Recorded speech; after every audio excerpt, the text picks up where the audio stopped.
ಪವಿತ್ರ ಬಂಧನ ಧಾರಾವಾಹಿ. ಸ್ನೇಹಿತರೆ, ಎಂದು ನಡೆಯುವಂಥ ಪವಿತ್ರ ಬಂಧನ ಧಾರಾವಾಹಿಯ ಮತ್ತೊಂದು ಇಂಟ್ರೆಸ್ಟಿಂಗ್ ಸ್ಟೋರಿ ನಿಮ್ಮ ಮುಂದೆ.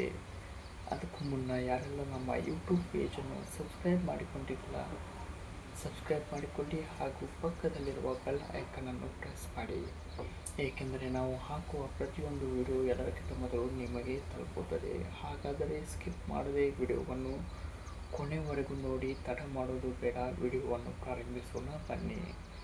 ಸ್ನೇಹಿತರೆ, ಇಂದು ನಡೆಯುವಂಥ ಪವಿತ್ರ ಬಂಧನ ಧಾರಾವಾಹಿಯಲ್ಲಿ ಪವಿತ್ರ ಅವರು ಆಸ್ತಿಯ ಪತ್ರವನ್ನು ರಾಧಿಕಾ ಅವರಿಗೆ ಕೊಡಲು ಹೋದಾಗ ಏನಾಯಿತು ಅನ್ನೋ ಕುತೂಹಲಕಾರಿ ಎಲ್ಲರಿಗೂ ಮೂಡಿ ಬರುತ್ತಿದೆ.